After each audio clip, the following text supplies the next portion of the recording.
So welcome back to my YouTube channel. My name is Rahul and you are watching Bihar to D U. सो आज के video में हम कोई भी टॉपिक को डिस्कस नहीं करने वाले हैं। आज सिर्फ हम बीएससी लाइफ साइंस के सिलेबस के बारे में बात करेंगे। तो first year, second year and third year को तीनों को हम मिला देते हो, टोटल आपके 6 सेमेस्टर पढ़ने हैं एंड आज इसी के बारे में बात करेंगे। यानी 6 सेमेस्टर में आपको क्या सिलेबस मिला है उसके बारे में हम डिस्कस करने वाले हैं। जो स्पेसिफिकली अगर हम 2025 में जो बीएससी लाइफ साइंस में इनरोल हुए हैं उनके लिए सिलेबस को इन डिटेल जानना काफ़ी इंपॉर्टेंट हो जाता है एक अच्छी सीजीपी को स्कोर करने के लिए। तो सेमेस्टर 1 में आपको क्या पढ़ना है, जैसा कि आप जानते हैं कि जो बीएससी लाइफ साइंस है वो एक प्रोग्राम कोर्स है जिसमें आपके केमिस्ट्री, जूलॉजी एंड बॉटनी तीनों पढ़नी होती है एंड तीनों में आपके थ्योरी पार्ट भी होते हैं एंड प्रैक्टिकल पार्ट भी होते हैं। थ्योरी आपके जो लाइक वीक में जो भी शेड्यूल है, टाइम टेबल, वो उसके हिसाब से आपको थ्योरी पढ़ाई जाएगी एंड जो प्रैक्टिकल पोर्शन है उसमें लैब्स वगैरह आपको होते हैं। तो हम स्टार्ट करते हैं। तो सेमेस्टर 1 में आपको मिली है बॉटनी का, अगर हम सिलेबस की बात करेंगे उसमें प्लांट डाइवर्सिटी एंड सिस्टमैटिक्स के बारे में बात की गई है, जिसमें यूनिट 1 में डाइवर्सिटी ऑफ लाइफ पढ़नी है, यूनिट 2 माइक्रोब्स के बारे में पढ़नी है, unit 3 algae, unit 4 fungi and unit 5 में bryophyte, pteridophyte, gymnosperm and unit 6 angiosperm, unit 7 में सिस्टमैटिक्स, यूनिट 8 में systematics in practices and unit 9 में सिस्टम ऑफ क्लासिफिकेशन। तो अगर हम बात करेंगे जो फर्स्ट ईयर होती है, फर्स्ट सेमेस्टर होती है, उसमें लाइक सिलेबस आपका काफ़ी ज़्यादा दिया गया है। तो लाइक जब आप सेकंड ईयर या थर्ड ईयर में होंगे तो जैसे जैसे आपकी सेमेस्टर बढ़ती जाएगी, अगर आप देखोगे तो सिलेबस आपका कम होता जाएगा। तो ये भी एक फ़ायदा होता है जैसे जैसे आप सेमेस्टर आगे जाते हो, लेकिन वही है कि आपको कई और भी चीज़ें मैनेज करनी पड़ती है। जैसे कि आप एक तो आप कोर सब्जेक्ट पढ़ते हैं, उसके अलावा आपको जी वैक सैक भी मिलती है। अगर आपने आसान लाइक सब्जेक्ट चूज़ कर लिया होगा, जो भी सैक वैक या जी वगैरह में आपको सब्जेक्ट ऑफर हुए हैं, तब तो आपके ठीक है, मतलब। और मैं यही एडवाइस करता हूँ कि आसान ही सब्जेक्ट आप चूज़ करें, इससे आपकी सीजीपी लाइक काफ़ी अच्छी आती है। अगर आप डिफ़िकल्ट चूज़ करोगे तो थोड़ा आपका सीजीपी गिर सकता है।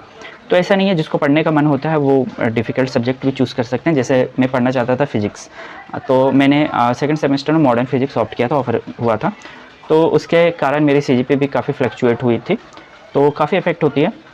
हाँ, तो इसमें प्रैक्टिकल पार्ट की बात करेंगे तो प्रैक्टिकल में आपके वायरसेस की पढ़ाई जाएगी, जिसमें डायग्राम्स वगैरह वही जो होती है, फाइल वगैरह होती है, प्रैक्टिकल में बनवाते हैं। एंड फिर bacteria, algae, fungi, lichen, bryophytes and pteridophyte, gymnosperm. तो इसको इन डिटेल वो डिस्कस करेंगे आपके लैब्स में। एंड जो भी स्पेसिमेंस वगैरह होते हैं वो आपको दिखाएंगे, कहीं पे अगर डाइसेक्शन वगैरह होती है वो दिखाएंगे, माइक्रोस्कोप वगैरह में आपको उसका स्ट्रक्चर वगैरह देखने को होता है एंड ड्रॉ करने के लिए होता है, बस और कुछ नहीं है। तो सिंपल है, ऐसा नहीं है। बीएससी लाइफ साइंस काफ़ी इंटरेस्टिंग। हाँ, हर्बेरियम टेक्निक वगैरह, हर्बेरियम भी वो बनाते 3-4 आप प्लांट्स को, लाइक छोटे प्लांट्स को आप उखाड़ लो और उसे एक हर्बेरियम शीट होती है उसमें लगाओ, देन फिर गूगल लेंस से आप उसको आइडेंटिफाई करो एंड यही सब होती है। उसमें कुछ खास नहीं है। ये एक लास्ट में होता है, हर्बेरियम हमें सबमिट करने के लिए होती है, वो अराउंड आपका 10 नंबर का होता है। देन हाँ, केमिस्ट्री में आपको पढ़नी है basic concept of organic chemistry. तो बहुत को केमिस्ट्री पसंद भी नहीं होती एंड बहुतों को पसंद होती है। तो इसमें आप देखोगे क्लास में कुछ लोग तो काफ़ी फ्रीक्वेंटली जवाब देते हैं एंड कुछ लोग शांत बैठे रहते हैं। जैसे मुझे केमिस्ट्री उतनी पसंद नहीं थी, ऑर्गेनिक केमिस्ट्री मुझे समझ में उतनी आती नहीं थी। मेरी फेवरेट वैसे भी इनऑर्गेनिक थी, तो 12th स्टैंडर्ड में। तो क्योंकि वो रटने वाला पार्ट था और ऑर्गेनिक थोड़ा रिएक्शन वाली पार्ट थी, तो समझना पड़ता था। फिर भी ओवरऑल अगर आप देखो तो रट के ही आप जाओगे एग्ज़ाम्स में। तो इसमें आपको वही फंडामेंटल ऑफ ऑर्गेनिक केमिस्ट्री। तो अगर आपको अच्छा टीचर मिल गया तब तो पढ़ने में काफ़ी मज़ा आएगा। जैसे हमें एक मैम मिली थी, निशा मैम मिली थी हमारे, मैं रामदास कॉलेज से हूँ, तो जब मैं फर्स्ट ईयर में था तो ये मैम काफ़ी काफ़ी अच्छी पढ़ाती थी। वो पूरा स्ट्रक्चर वगैरह लेके आ जाती थी क्लास में एंड उससे बताती थी कि किस तरीके से रोटेशन है, ये है, एंगल वैंगल पूरा अच्छे से बताती थी। मुझे सच कहूँ तो पहली बार ही यहाँ पे समझ में आया था मुझे अच्छे से ऑर्गेनिक केमिस्ट्री। 12th में क्या ही समझ में, 12th में ऐसे भी दिया। देन है यूनिट 2 स्टीरियो केमिस्ट्री के बारे में पढ़ना है। देन यूनिट 3 में टाइप ऑफ ऑर्गेनिक रिएक्शंस वाले पार्ट काफ़ी इंपॉर्टेंट हो जाते हैं आपके, जिसमें electrophilic addition, nucleophilic addition, reaction elimination वापस से पढ़ोगे, वापस से आपको परेशान करेगी ये सब चीज़ें। Electrophilic substitution and reactive intermediate, जो नेम रिएक्शन वगैरह होते हैं ना, वो काफ़ी एग्जाम्स में रिपीटिवली पूछते हैं वो, तो ये भी इंपॉर्टेंट होता है। देन प्रैक्टिकल की बात करें, प्रैक्टिकल काफ़ी मज़ेदार है इसमें। जैसे purification of organic compound, crystals वगैरह की फॉर्मेशन करना होता है। Then determination of boiling point of liquid compound. तो यहाँ पर आप प्रैक्टिकल में यही सीखोगे, एक तो क्रिस्टल से बनाओगे, फिर उसे प्योरीफाई करोगे, फिर उसके बाद उसकी मेल्टिंग पॉइंट निकालोगे। तो यही सब होती है, काफ़ी अच्छी जाती है।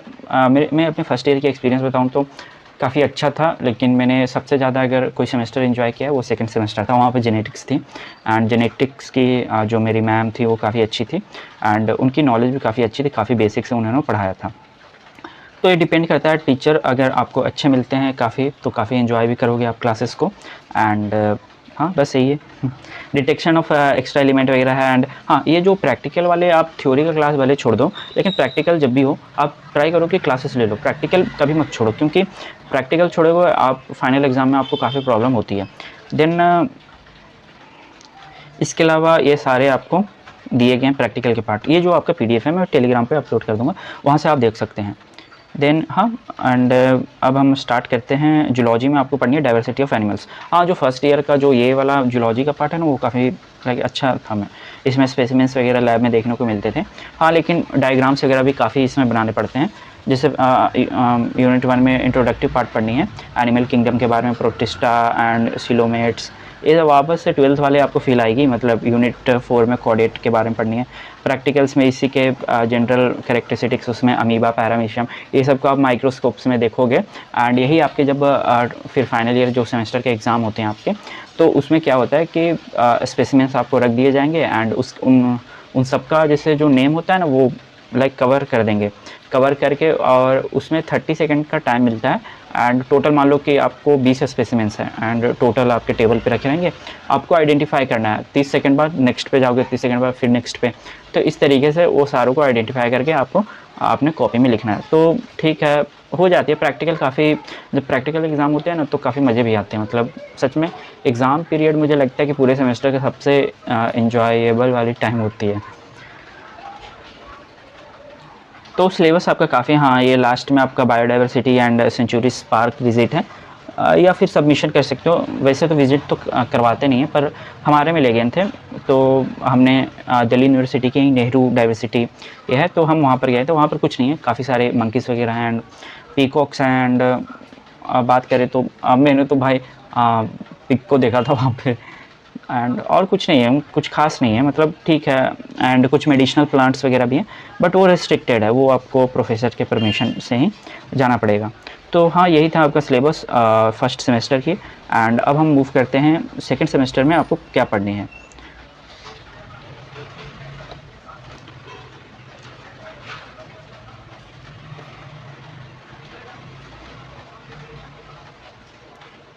ओके, तो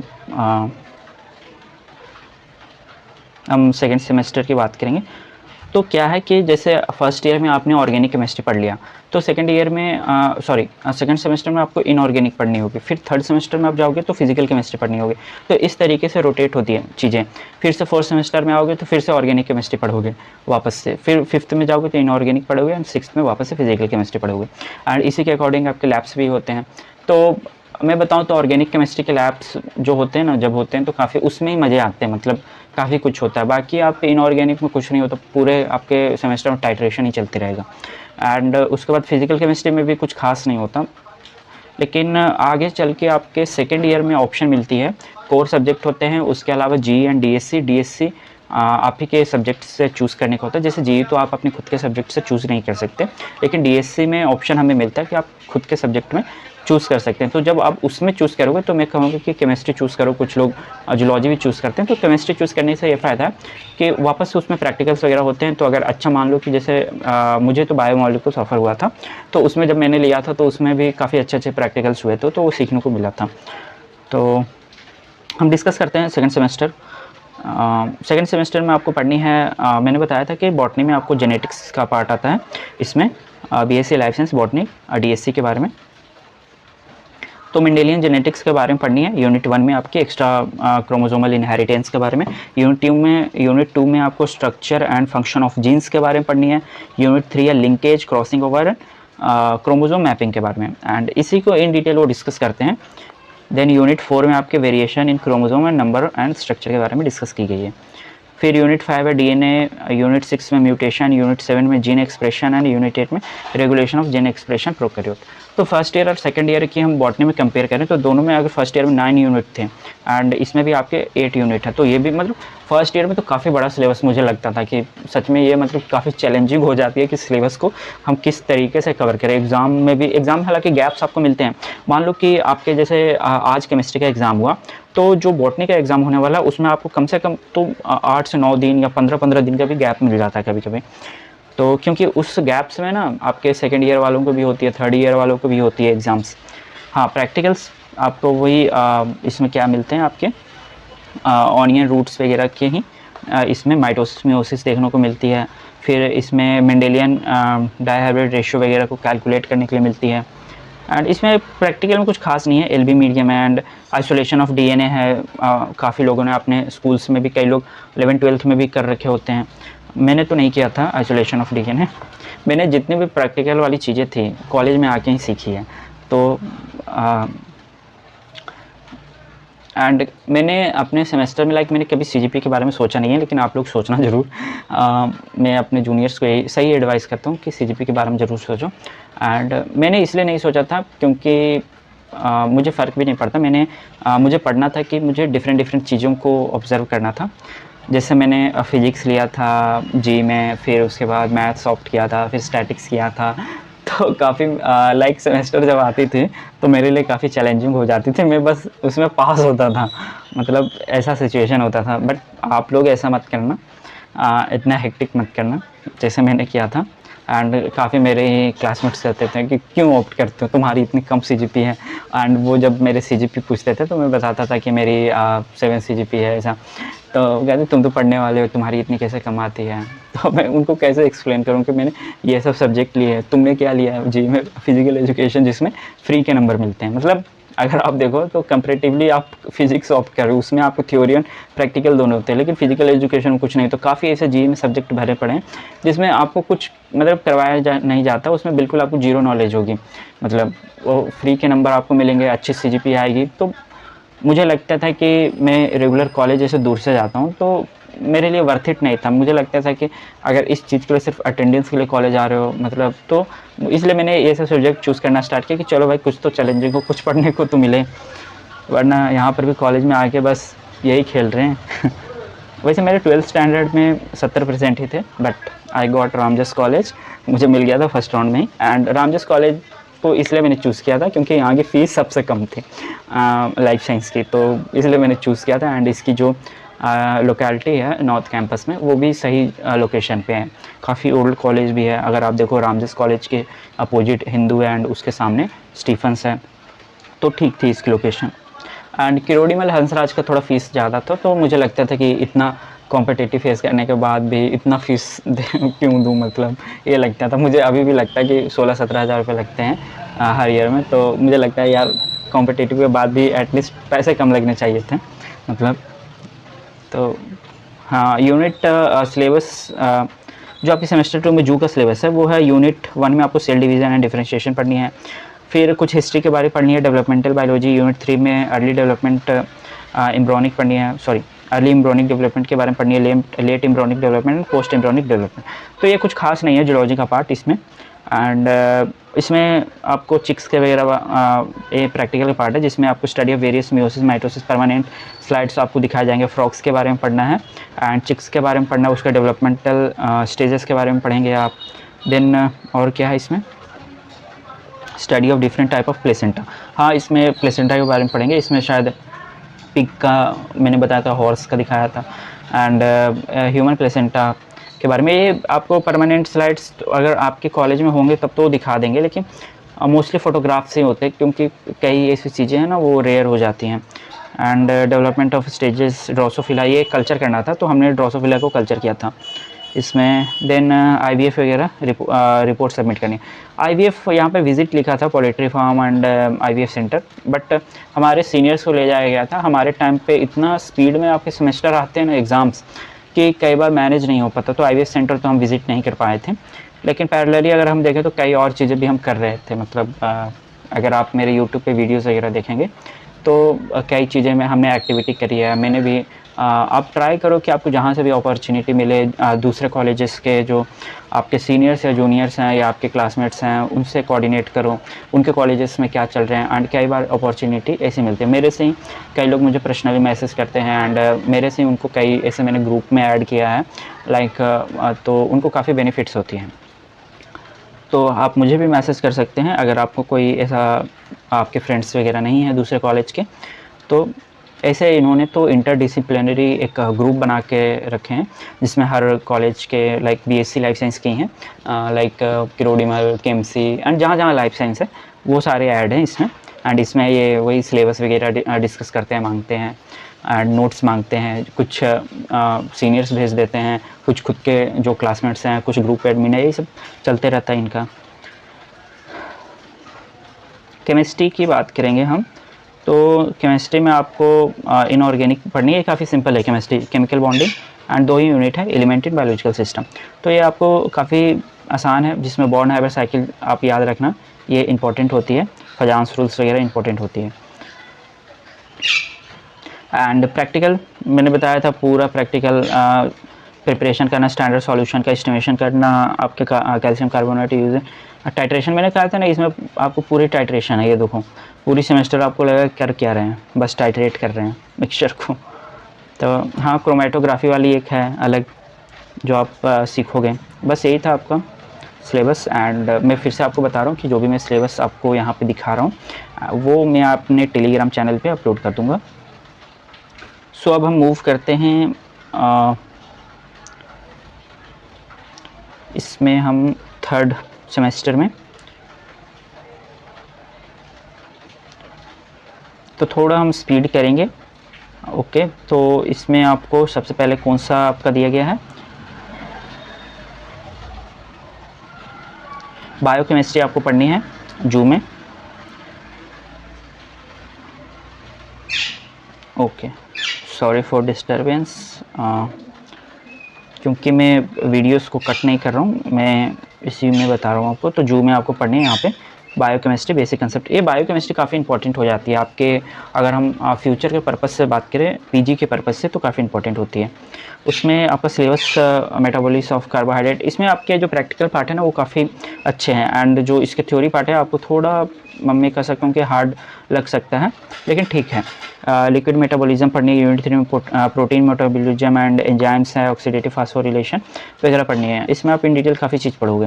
देन इसके जो प्रैक्टिकल्स पार्ट है वो काफ़ी अच्छे हैं, लाइक क्वालिटेटिव टेस्ट करनी है एंड आइडेंटिफाई करनी है functional group like carbohydrate, amino acid, lipids, estimation of total protein in a given solution of Flory method से आपको पढ़नी है। Study of effect of temperature, pH inhibitors के बारे में, biological oxidation of goat liver. ऐसा नहीं है यहाँ पर गोट लिवर आपको ला के दिखाया जाएगा, वो सिर्फ थ्योरी रहती है। And identification of normal abnormal constituent of urine, यहाँ पे यूरिन भी फेक रहती है आपकी यहाँ पे वो क्या कह सकते हैं, सिंथेटिक वाली यूरिन रहती है, उसमें कंपोजिशन आइडेंटिफाई करने के लिए होती है। ऐसा मत सोच लेना कि मेडिकल कॉलेज वाले टाइप हम यूरिन सैंपल लेके आ रहे हैं, ऐसा नहीं है। तो ड्राई लैब ये तो वैसे ही आपको बताएंगे बोर्ड पे ड्रॉ करके। तो मैं आपको अलग सिलेबस का बता रहा हूँ, उसका एक इंसाइट भी दे रहा हूँ कि क्या उसमें होता है, क्योंकि मैं उन सब चीज़ों से पास हो चुका हूँ। एंड आपके केमिस्ट्री की बात करेंगे थर्ड सेमेस्टर में, तो इसमें आपको फिजिकल केमिस्ट्री पढ़नी है। मैं कहूँगा कि क्लासेस रेगुलर जाना थर्ड सेमेस्टर, खास करके केमिस्ट्री वाले थ्योरी पार्ट में। इसमें थर्मोडाइनमिक्स वगैरह आपको थोड़ा सा हार्ड लग सकता है। केमिकल एनर्जेटिक्स पढ़नी है एंड थर्मोडाइनमिक्स का, थर्मोकेमिस्ट्री का पार्ट है आपका। केपलर्स लॉ वगैरह पढ़नी है। फिर केमिकल इक्विलिब्रियम है। तो थर्ड सेमेस्टर में सच बताऊं तो ये पार्ट थोड़ा सा मुझे लगा था, क्योंकि इसमें क्लासेस काफ़ी कम हुए थे। आप फर्स्ट ईयर सेकंड ईयर, तो सेकंड ईयर में क्लासेस काफ़ी जल्दी स्टार्ट हो जाती है, लेकिन जब फर्स्ट ईयर आपका, मान लो कि फर्स्ट ईयर आपका हो गया, फर्स्ट सेमेस्टर सेकंड सेमेस्टर, अब क्या होता है कि आपका समर आ जाता है। तो समर में समर वेकेशन होता है जो आपके 1 से 1.5 महीने, मोस्टली आपके खींच जाते हैं 1.5 महीने। तो उसमें क्या होता है कि आपके जूनियर्स भी आ रहे होते हैं फर्स्ट ईयर में, आप सेकेंड ईयर में पास आउट होकर जाते हो, तो उसमें काफ़ी लंबा गैप मिलता है। तो लंबा गैप में लोग क्या होता है कि बिल्कुल लेज़ी हो जाते हैं। तो वो थर्ड सेमेस्टर में ना फिर सोचते हैं, एक तो दोस्त आपके काफ़ी बन जाते हैं एंड आप सोचते हो कि कॉलेज अब थोड़ा सा ब्रेक लेके एंजॉय करें, चीज़ें एक्सप्लोर करें, तो वो सब चीज़ें थर्ड सेमेस्टर में ज़्यादा होता है। तो इससे क्या होता है कि क्लासेस और लेते नहीं हैं एंड इसी टाइम ये आपकी केमिस्ट्री में मिलती है थर्मोडाइनमिक्स वाली पार्ट, फिर होती है प्रॉब्लम। तो हमारे टाइम में भी क्लासेस पूरी क्लास गायब रहती थी पूरी सेमेस्टर। तो एकदम जब लास्ट टाइम होता है ना, जब इंटरनल के नंबर्स लगते हैं, तो उस टाइम पूरी क्लास आती थी, टीचर भी शौक कि हमारे क्लास में इतने लोग हैं। तो एक क्लास में, मेरे क्लास में टोटल 70 लोग हैं, लेकिन आते हैं मुश्किल से 40 लोग ही, 40-45, और कुछ लोग हैं जो डायरेक्ट एकदम आते हैं वो एग्ज़ाम डे। तो ये सीन है। एंड हाँ हाँ, एंड बॉटनी में आपको प्लांट सेल के बारे में पढ़नी है, डेवलपमेंटल बायोलॉजी, डेव बायो। तो ये इसमें सेल ग्रोथ आप पढ़ोगे, introduction of plant cell structure and functions, and polarity of plant growth, differentiate of tissue vegetative organs. तो मे बी थर्ड सेमेस्टर में काफ़ी कम ही क्लासेस लिया था, क्योंकि हेल्थ इश्यूज़ भी हो गई थी मुझे, तो इसलिए। एंड पर मैं कहूँगा थर्ड सेमेस्टर इंपॉर्टेंट होती है। Differentiation of tissues, pollination of fertilisation, development of embryo and seeds, and इसके कुछ प्रैक्टिकल वाले पार्ट्स हैं जो ठीक है, आसान है, उतने भी कुछ खास नहीं है। मोस्टली आपको थियोरेटिकल पार्ट मिलेंगे एंड इसमें स्पोर्टिंग वाला चीज़ होता है थोड़ा। स्पोर्टिंग मीन्स कि आपको वही बताया था कि आपको फिगर दिखाएंगे, आपको आइडेंटिफाई करना पड़ेगा। तो इसके साथ ही आपका सेमेस्टर थर्ड भी ख़त्म होता है। एंड अब हम मूव कर देंगे आपके सेमेस्टर 4।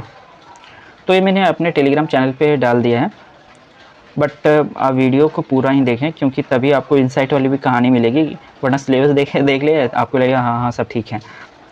तो केमिस्ट्री में इसमें आपको वापस से मैंने कहा था कि फर्स्ट सेमेस्टर में आपको ऑर्गेनिक पढ़नी होती है, सेकंड सेमेस्टर में इनऑर्गेनिक, थर्ड सेमेस्टर में आपको फिजिकल केमिस्ट्री वापस से फिर रिपीट होती है। सेमेस्टर 4 में आपको वापस से ऑर्गेनिक केमिस्ट्री पढ़नी होती है, जिसमें carboxylic acid and their derivatives, amines and heterocycles के बारे में पढ़ना है। तो यूनिट 1 में कार्बोक्सिलिक एसिड डेरिवेटिव्स के बारे में पढ़नी है, एलिफैटिक एरोमेटिक। यूनिट 2 है आपका अमाइंस के बारे में, यूनिट 3 है हेट्रोसाइकिल। तो जैसे जैसे आप सेमेस्टर में देख रहे हो आगे जा रहे हो, तो आपके सिलेबस भी कम हो रहे हैं। देन इसमें लैब्स में कुछ खास नहीं है, प्रिपरेशन ही है इसके लेबोरेटरी पार्ट में, वो भी काफ़ी कम है। देख रहे हो 2 ही एक्सरसाइज हैं बस, 2 3 4 आपके होंगे टोटल। इसमें भी काफ़ी लोग बंक मारते हैं सेमेस्टर 4 में। देन है इकोलॉजी एंड इवोल्यूशन का पार्ट, एक इसमें है बॉटनी का कंपोनेंट है। ये भी काफ़ी आसान सा पेपर है।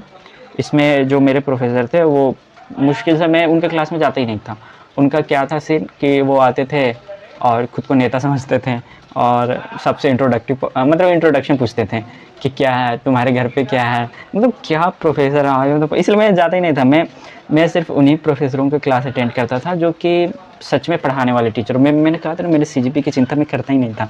इसलिए बहुत लोग ना बस वो इसलिए जाते थे, मतलब ऐसे टीचर की क्लास में कि वो उनको लाइक उनके नंबर कट जाएंगे, उनकी सीजीपी अच्छी नहीं आएगी, अटेंडेंस कम हो जाएंगे, अटेंडेंस के भी मार्क्स लगते हैं, तो बस इसलिए वो जाते थे। वरना उस टीचर को वो पीछे तो गाली ही देते थे।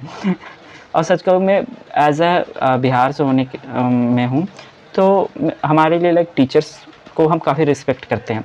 लेकिन यहाँ पे मैंने ऐसे ऐसे प्रोफेसर्स को देखा है कि उसके बाद मतलब सच में कई बार तो मैंने ही खुद लगता था, मन में गाली आता था कि बहुत बेकार प्रोफेसर है, मतलब इसे कोई फिक्र नहीं है।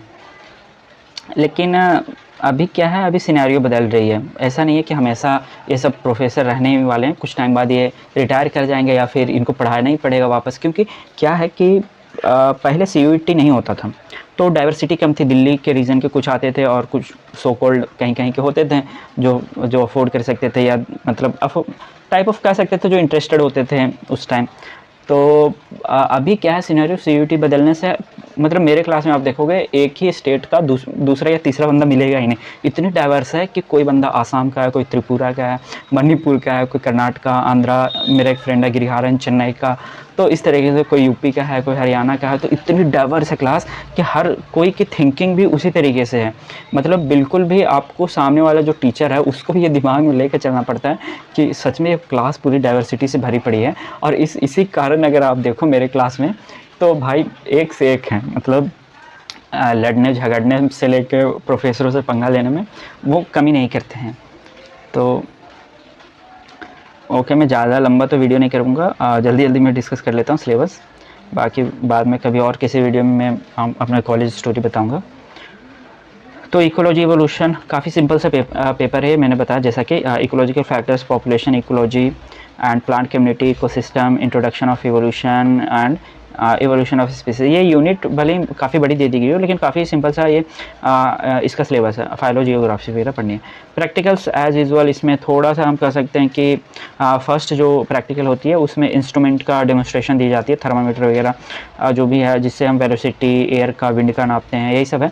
फिर पीएच का डिटेक्शन है, सॉइल का पीएच, एंड इसमें एक वो वाली आती है क्वाड्रेंट वाली, ये काफ़ी इंपॉर्टेंट हो जाती है। ये आपको करना ही है, मतलब किसी तरीके से आपको ये लैब छोड़े तो आप गए एग्ज़ाम्स में, आपको करना ही नहीं आएगा। तो बाकी चीज़, हाँ ये कंस्ट्रक्शन वाली है, ये भी इम्पोर्टेंट है।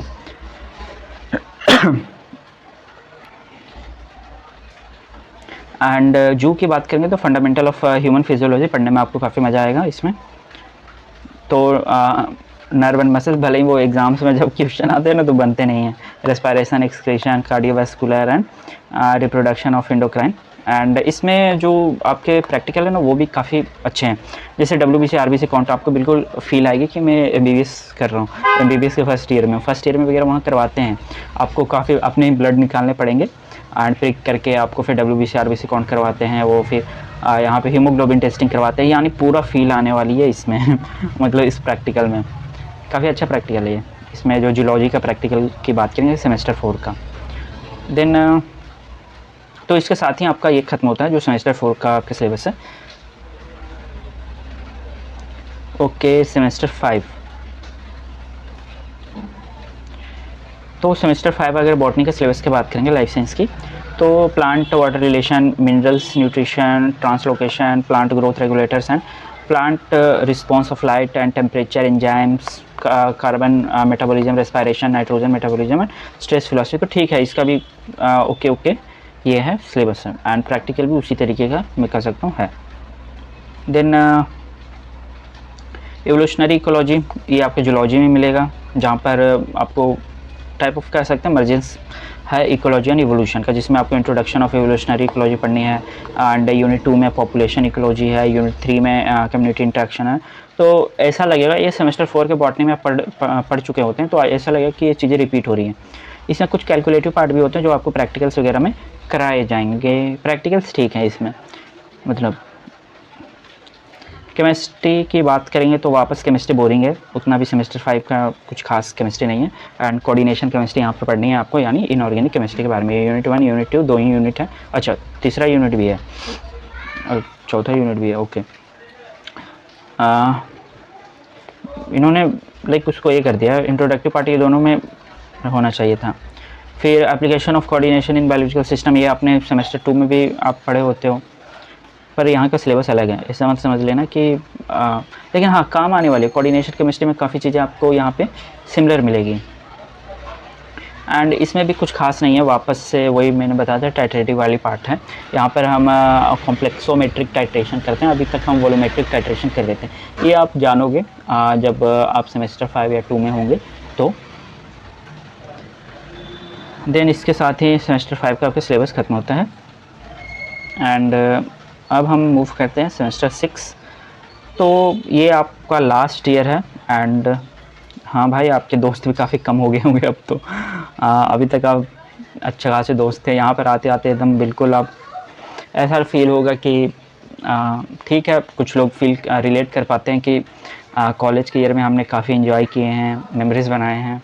एंड 3 साल यहाँ पर कंप्लीट होते काफ़ी लंबा टाइम होता है। एंड ये ऐसा ईयर है ना कि आप एग्ज़ाम्स देने के बाद आपके पीजी के एग्ज़ाम्स हो चुके होते हैं। एंड जब आप क्लासेस जाते हो तो आप काफ़ी रेगुलर रहते हो, मतलब क्लासेस छोड़ोगे नहीं, क्योंकि ऐसा लगे कि अब तो ख़त्म ही हो गई कॉलेज, मतलब तो मतलब एंड ही होने वाला होता है। तो लोग वापस से मोमेंट कई लोग होते हैं ना कि अब भूले बिछड़े, तो वो वापस से चाहते हैं कि होल्ड करके रखें टाइम्स को।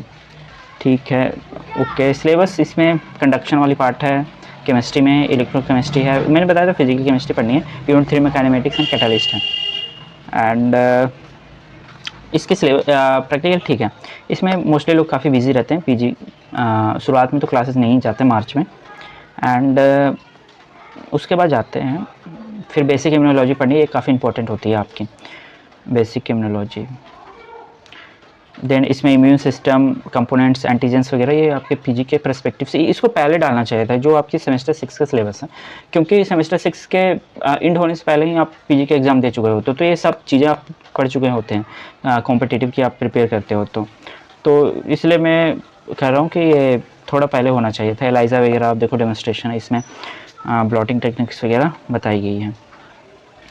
टेक्निक्स आपके काम आते हैं पीजी में।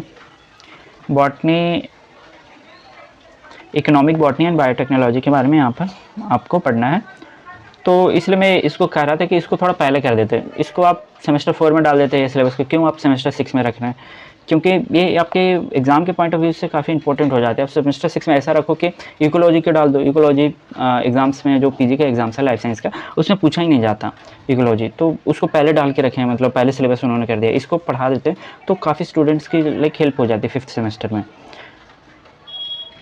मैं तो यहाँ पर सिलेबस है ही क्या डिस्कस करने लाइक, जब तक आप इसे पढ़ोगे ऑलरेडी आप कॉम्पिटिटिव तैयारी कर रहे होंगे, ये सब चीज़ें आप इस गो थ्रू हो जाओगे पीसीआर, ब्लॉटिंग टेक्निक्स वगैरह से, आपको सब कुछ मालूम होगा जब आप 6 सेमेस्टर में होंगे। तो इसके साथ ही हमारा जो total first year, second year and third year का सिलेबस था वो ख़त्म होता है। एंड आई होप आपको मेरी वीडियो पसंद आई होगी, एंड जो कॉलेज की आप एक इंसाइट थी, एक जर्नी थी, उसको आप फील कर पाए होंगे कि क्या होता है एक्चुअली में, ख़ास करके जब आप फर्स्ट ईयर से देख रहे होंगे, फर्स्ट सेमेस्टर से मुझे, तो आपको मालूम होगा कि एंड मेरा कोई सच ऐसा एडवाइस नहीं है एज अ सीनियर, बट यही कहूँगा कि सीजीपी स्कोर करें, अच्छे करें ऐसा नहीं है, एवरेज भी करोगे तो काम चल जाएगा। वैसे सीजीपी बहुत लोग मेरे सीनियर्स कहते हैं कि मैटर करता है, बट अगर मेरे पर्सपेक्टिव से देखा जाए तो मैटर बिल्कुल नहीं करता है सीजीपी, क्योंकि बाद में आपको कॉम्पिटिटिव एग्ज़ाम ही देना पड़ेगा। जब तक सीयूटी नहीं था तब तक 12th में लोग काफ़ी कुछ स्कोर करते थे। अगर मेरे क्लास में आप देखो तो जो मेरे साथ बैठने वाला है उसकी 96% थी, बट अगर मेरी 12th की वो देखो 70%। हम दोनों ने जनरल से एडमिशन करवाया एंड मेरे उससे ज़्यादा नंबर है सीयूटी में। तो एट द एंड आपकी नॉलेज मैटर करती है। अगर आपके पास नॉलेज है आप एग्ज़ाम के क्रैक कर लेंगे। एंड जो सीजीपी वगैरह होती है वहाँ पर कई चीज़ें मैटर करती है, जैसे आप फाइल नहीं बनाओगे प्रॉपर, तो लाइक मैं कभी भी फाइल बहुत प्रॉपरली, जैसे फ़ाइल की चेकिंग वगैरह होती है टाइम टू टाइम, तो उसके हिसाब से भी वो टीचर ना नंबर देते हैं, वरना काट लेते हैं नंबर। जैसे मान लो 10 नंबर का फ़ाइल का नंबर होता है, तो टाइम टू टाइम आपका चेक है, आपने टाइम टू टाइम फ़ाइल में चीज़ें सब कुछ लिखी है, तो आपको 10 में से 8 7 वगैरह मिल जाएंगे। तो मैं वो करता नहीं था, क्योंकि पैरेलली मैं कई और चीज़ें भी कर रहा था, तो और कई लोग करते भी हैं। और मैं भी यही एडवाइस करूँगा कि सिर्फ आप फाइल, असाइनमेंट एंड इसमें लिमिट ना हो, क्लासेस को रेगुलर अटेंड मतलब करें, लेकिन इसमें सिर्फ ना लिमिट हो, बाकी चीज़ें भी एक्सप्लोर करें। कई बार आप अपने इन सब चीज़ों से बाहर निकल के भी देख पाते हैं कि दुनिया में क्या चल रही है। हमने भी बाहर चीज़ें काफ़ी निकल के एक्सप्लोर की है, एंड आज हम ईज़िली समझ पाते हैं कि क्या चलता है, हमें क्या चूज़ करना चाहिए, क्या हमारे लिए सही है। कई मेरे ही क्लासमेट है, फ्रेंड्स हैं, एंड मैं भी उनको मदद करता हूँ एंड उन्हें बताता हूँ कि सिर्फ ये सब, और वो खुद भी मानते हैं, वो तो भाई मेरे से भी आगे हैं। तो दोनों को बैलेंस करें। कई लोग सोसाइटी करते हैं, एनजीओज़ करते हैं, एंड ऐसा नहीं है पूरा टाइम मत दो उसमें। कई बार होता है कि लोग सोसाइटी में ज्वाइन कर लेते हैं, कॉलेज की सोसाइटी में, आप बस काम किए जा रहे हो सोसाइटी के लिए, तो ये भी काफ़ी गलत बात होती है। तो मैंने कभी सोसाइटी नहीं की, बट मैं बाहर से काफ़ी काम किया हूँ। बाहर से लाइक कोई एनजीओ की कहीं पे विज़िट है स्लम्स में, तो मैं उसके लिए चला जाता था, एंड कई और चीज़ें भी होती थी, तो उसके लिए मैं करता था। लेकिन कभी भी मैं ऐसा नहीं है कि परमानेंटली या फिर मुझे कोई कंट्रोल कर सके, ऐसा मैंने कभी नहीं किया। तो ये करना भी नहीं चाहिए, क्योंकि इससे कई चीज़ें आपको अफेक्ट होती है। तो इसलिए आपको बिल्कुल बैलेंस वे में ही काम करना है, उतना भी इन्वॉल्व नहीं हो जाना है। आपको आपका खुद का कैरियर भी देखना है और बाकी चीज़ें भी करनी है।